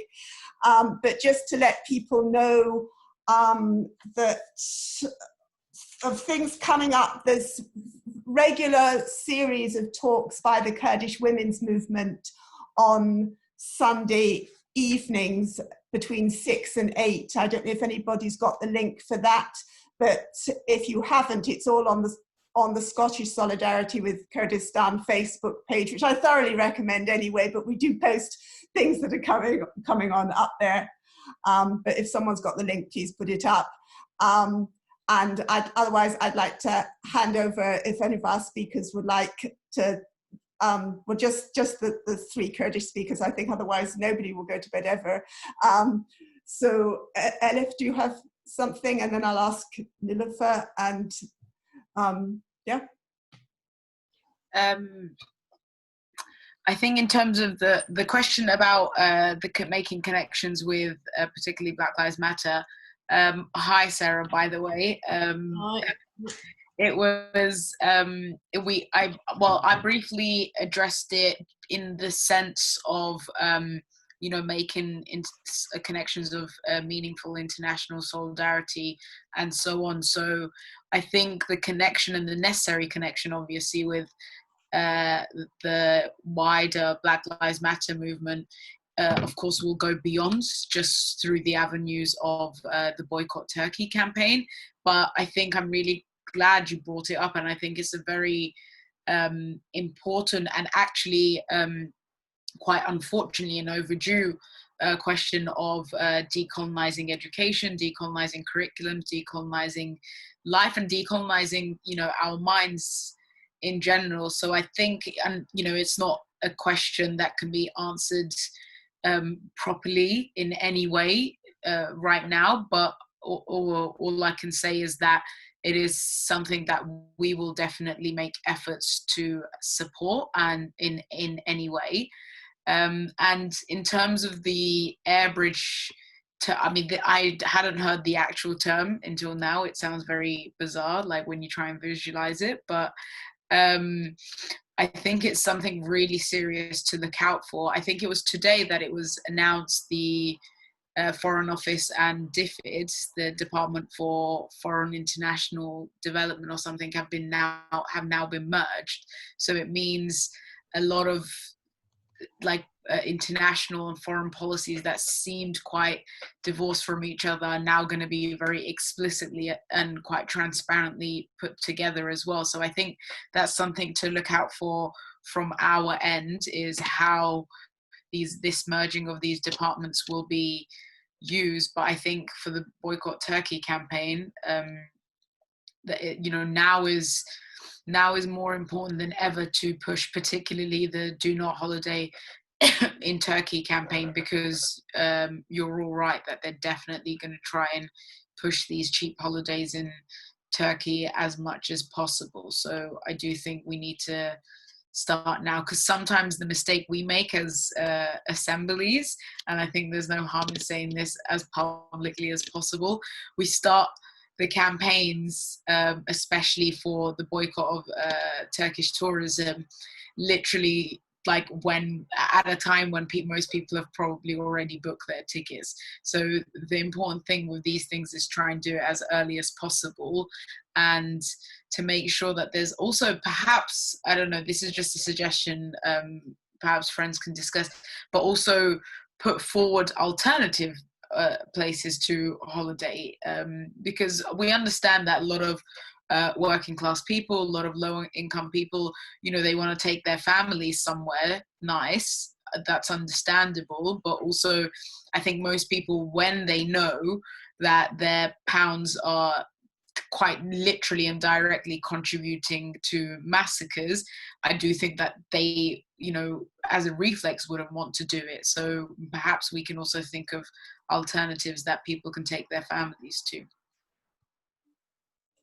I've actually just put up the link to the article about the government talking about an air bridge to Turkey. I think Cameron's had to leave. So Nilufer, you have the last word.